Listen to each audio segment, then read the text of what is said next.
All right. What's happening? Brian Edwards, MajorWager.com. Week 14 is upon us. Let's talk some college football.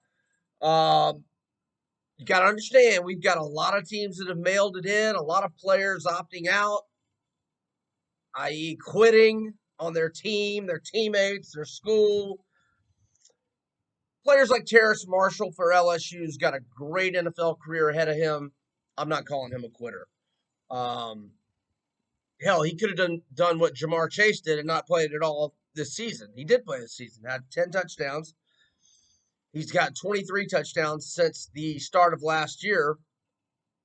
So his opt out is huge, and it will play a role in one of my plays that we'll get to momentarily. Other opt outs, Asante Samuel. FSU's just canceling every game left or right anyway. So that doesn't really matter. Cosme, Texas's best O lineman. Deontay Ingram, best running back, and Cade Stearns, best DB. They've all opted out. That comes into play with one of my selections this week as well. We're fading the Longhorns. Michael Penix out for the season with an ACL for Indiana. But keep in mind, Jack Tuttle has not played very much. But Jack Tuttle was a 5-star from some recruiting publications or a high 4-star in others. And he was one of the best recruits in Utah history. But he left Utah after a semester, transferred to Indiana. So he's been in Tom Allen and IU's system for a year and a half. He's only played sparingly. But don't be shocked if Jack Tuttle plays well for the Hoosiers, who at last look are +4 or were +14 at Wisconsin. I haven't looked at that number in maybe even at all today because that game is not on my program this week. A couple of other things. I did see a line. I've been saying Alabama, Florida is going to be Bama -10 to 14, depending on performance, injuries, COVID between now and then. Although I think both teams are pretty much past COVID. I think most players on both teams have had COVID. So hopefully, fingers crossed, knock on wood, we'll get a full force Bama and full force Mighties in the ATL on December 19th. Now, I have a bone to pick with Vanderbilt. Earlier today, due to COVID injuries and opt-outs since Mace got fired last week, they canceled their game with Georgia, which creates a lot of scheduling scenarios that are going to be a little messed up. One, Ole Miss has paused team activities until Wednesday of next week. If Ole Miss can't play next week on the 12th, that's going to make a lot of SEC rearranging go down, and it might a scenario end up where Florida does not host LSU and Alabama does not travel to Arkansas, and both teams have an open date before the SEC championship game in Atlanta. Now, both teams need a win or an A&M or a Georgia loss to each clinch, respectively. Alabama, a 29-ish point favorite at LSU, and Florida, a 17.5 point favorite at Tennessee. So both probably take care of business tomorrow, and it is clinched. But it's not clinched yet. But the reason I have a problem with it, and I'm sure many other bettors are in this boat, I mean, Florida over 7.5 and Alabama over 8.5, were the easiest season win totals on the board, like I said, this past summer. And if both teams win as double-digit favorites tomorrow, which will clinch their SEC divisions, it will also clinch a winner on their win totals. However, win totals, they have to play the entire 10-game schedule. So if their games next week get scrapped, I'm going to lose out on a lot of money. I'm not going to lose the bets, but they become no plays, and they will be winners by whenever the game ends in Red Stick tomorrow night, that revenge pimp slap that Bama's going to deal the Fighting Coach O's. Okay, couple of lines from Bet Online for potential college football playoff matchups, and they don't include the Gators. Not a fan of that, but anyway, I'll give them to you anyway. Bama at Bet, and you can bet this right now. If the game doesn't materialize, then obviously, it becomes a no play, or a wash, push, whatever you want to call it. Okay, Bama -4 to Ohio State. Bama 6.5 to Clemson, 10.5 to Notre Dame. Ohio State, 1.5-point favorite to Clemson. Ohio State -6 to Notre Dame. Clemson -7 to Notre Dame. And that's it. Okay. Let's get to a few picks for this weekend. Let's start. If you would have told me that I was going to take an under in an Alabama game 5 or 6 weeks ago, I would have told you that you were batshit crazy. However, I'm taking the under. I got it at 67.5 early in the week. It's 66.5 now at most books. Okay, the under is on a 3-1 run for Alabama. Alabama's defense has only given up 16 combined points in the last 3 games. The under is 3-0 in LSU's last 3 games. And like I said, Terrace Marshall is out. He's by far their best offensive weapon.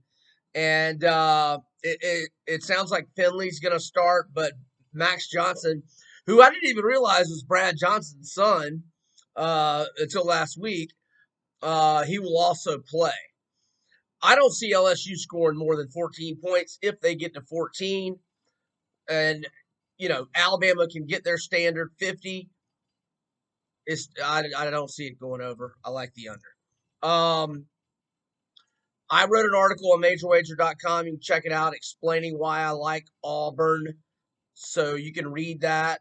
I won't go into that too much other than to say that when Gus is facing job security issues, the dude comes through. He's won 2 Iron Bowls. In 2017, he was as good as gone. And he beat unbeaten and second-ranked Georgia, beat the brakes off them, 40-17 if memory serves.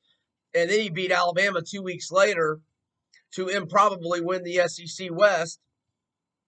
Beat Bama by double digits. I think that game was 26-14 as well. So 2 double digitizations of. And was that the year that Alabama and Georgia met in the title game? 17. It was, wasn't it? Yeah. And Auburn beat them both. Beat the brakes off of both of them. Auburn, home dog to A&M. I like the Tigers. I just love this BYU Coastal Carolina matchup coming together.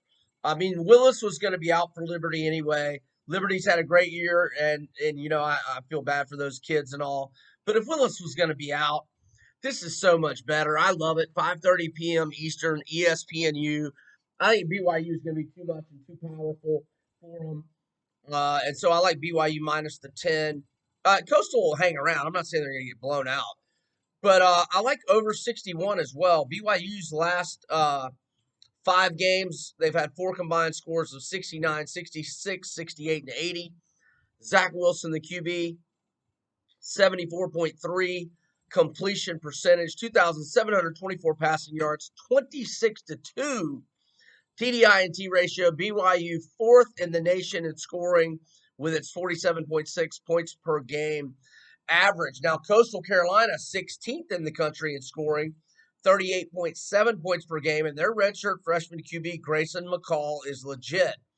1,747 passing yards, an incredible 20-1 TDI&T ratio, and I think he missed a game, if I'm not mistaken. I'd have to go back and check it. But and he's also got 365 rushing yards, 5 touchdowns, 4.9 yards per carry average. Temperatures will get into the low 40s and upper 30s when the sun goes down. But Mother Nature, no rain, clear skies, no Mother Nature causing issues to divert our plan from and over. Phil Dracovic, unless Hafley's lying to us, he's going to play tomorrow. But even if he doesn't, Dennis Grossel came in against Louisville last week. We had BC. Gosh, only winner. Been slumping a little lately these last 2 weeks. But Grosso had 2 touchdowns and no picks last week. He started 7 or 9 games. I think it was 7 games last year, 9-3 TDI&T ratio. But I think Drakovic's going to be all right. BC 17-5-1 against the spread its last 23 as a road underdog. They're catching 4.5 at UVA. If Dracovic is healthy, 100%, BC wins outright. Regardless, I like them catching the points. All right, what are we? We're 10 minutes into this video. All right, I got to make it quick. Let me give you one more. Let's fade Georgia Tech. 3-5 straight up for the year. All 5 losses by 17 or more. Their stud running back, freshman Jamar Gibbs, questionable with a hamstring, did not return to last week's win over Duke when he left. NC State quietly having a pretty solid year. 4-1 both straight up and against the spread at home. They are at home here. They're -6.5 to the Yellow Jackets. The Wolfpack's only outright loss at home this year. They led by 10 early fourth quarter to the Canes. Canes rally, get a late field goal, win by 3. Georgia Tech gives up 38.9 points per game. I like NC State. You can get my other picks at BrianEdwardsSports.com. You can follow all my content at MajorWager.com. And you can follow me on Twitter at Vegas B. Edwards. And you can follow the Major Wager Twitter at MajorWagerUno.